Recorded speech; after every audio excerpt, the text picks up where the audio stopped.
बिस्मिल्लाहिर्रहमानिर्रहीम, welcome to the channel. आज का हमारा टॉपिक है फ्यूजन रिएक्शन। लास्ट लेक्चर में हमने फिशन रिएक्शन के बारे में पढ़ा था, बहुत ही ज़्यादा वो भी सिंपल था, और ये उसका ऑपोजिट है, ये भी बहुत ज़्यादा सिंपल टॉपिक है।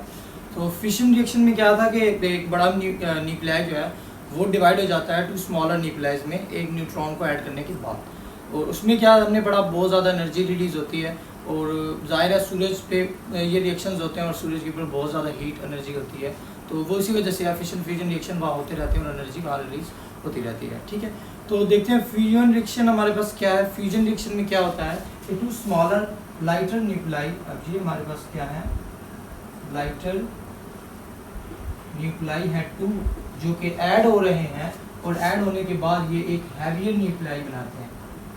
ये एक हैवियर न्यूक्लियाई बना देते हैं, जिसको कहा जाता है फ्यूजन रिएक्शन। बस इतना सही है हमारे पास फ्यूजन रिएक्शन के two lighter nuclei are combined to form a heavier nuclei, so this is a fusion reaction. अब देखते हैं कि ये होता किस तरह से, कहाँ पर होता है।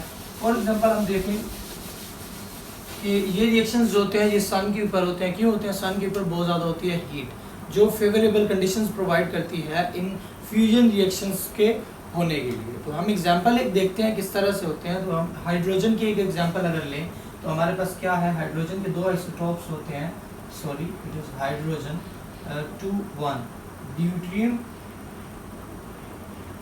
एंड दूसरा हम प्लस इसके अंदर करेंगे ट्रिटियम, ट्रिटियम। जब ये हाइड्रोजन के दो आइसोटोप्स आपस में ऐड होते हैं, मतलब कि स्मॉलर न्यूक्लियाइज आपस में एक दूसरे के साथ ऐड हो रहे हैं, तो देखते हैं ये ऐड होकर बनाते हैं। सबसे पहले देखिए कि इनके नंबर ऑफ प्रोटॉन्स को ऐड करते हैं, 1 + 1 = 2। सो देखिए कौन सा ऐसा आपके पास न्यूक्लियाई है जिसमें दो प्रोटॉन्स होते हैं। तो एक हमने पढ़ा था इसी चैप्टर के अंदर, अल्फा पार्टिकल हीलियम का न्यूक्लियाई, हीलियम। देखें तो 2 नंबर ऑफ प्रोटॉन्स हीलियम में होते हैं, तो हमने वो देख लिया कि वो हीलियम ही बन रहा है। और हीलियम में हमने पढ़ा था उसका एटॉमिक मास क्या होता है, 4। देखिए यहाँ पे तो 3 + 2 5 है, 4 यहाँ पर हीलियम के आ गया, यहाँ से एक एटॉमिक मास बच गया, और वो जो है वो न्यूट्रॉन की शक्ल में यहाँ पर उसके साथ बन जाएगा। ठीक है, और इसी के साथ बहुत ज़्यादा यहाँ पर क्या होती है, एनर्जी भी रिलीज होती है। सो this is a complete fusion reaction example. क्या हो रहा है कि दो हाइड्रोजन की जो आइसोटोप्स हैं वो कंबाइन हो रहे हैं, और एक हीलियम का न्यूक्लियस बना रहे हैं, और साथ एक न्यूट्रॉन बन रहा है, और साथ बहुत ज़्यादा एनर्जी जो है वो रिलीज हो रही है। यही वजह है कि सूरज के ऊपर बहुत ज़्यादा हीट होती है, क्योंकि यहाँ देखें तो ये रिएक्शन भी एनर्जी रिलीज कर रहा है। फिशन रिएक्शन आपने पढ़ा था कि वो उसमें 3 न्यूट्रॉन रिलीज होते हैं, और वो 3 न्यूट्रॉन मज़ीद आगे U235 से रिएक्ट करके मज़ीद आगे बहुत ज़्यादा रिएक्शन करते हैं, और इस तरह से एनर्जी वहाँ भी रिलीज़ होती रहती है। और फ्यूजन रिएक्शन की हालत में देखें तो यहाँ पर भी बहुत ज़्यादा एनर्जी जो है वो रिलीज़ होती रहती है। तो इन रिएक्शंस की वजह से क्या होता है, सन के ऊपर बहुत ज़्यादा हीट एनर्जी होती है। तो देखते हैं सूरज के ऊपर एनर्जी होती कितनी है।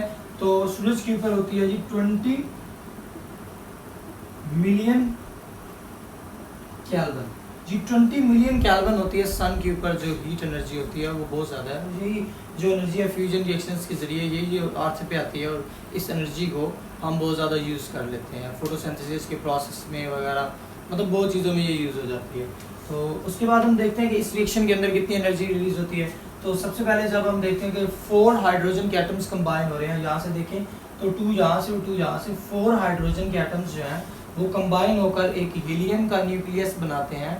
तो जब 4 हाइड्रोजन एटम्स कंबाइन होकर हीलियम का एक न्यूक्लियस बनाते हैं, तो उसमें जो टोटल एनर्जी इस पूरे रिएक्शन के जरिए जो है वो रिलीज होती है, वो 25.7 मेगा इलेक्ट्रॉन वोल्ट एनर्जी जो है वो इस रिएक्शन के अंदर रिलीज होती है। और ये रिएक्शन चलता रहता है, और ये एनर्जी सन के ऊपर रहती है, इसी वजह से सन की जो टेम्परेचर और एनर्जी है वो बहुत ज़्यादा है। So this was the fusion reaction. इंशाल्लाह बाकी हम नेक्स्ट लेक्चर में कवर करेंगे। थैंक यू, अल्लाह हाफिज़।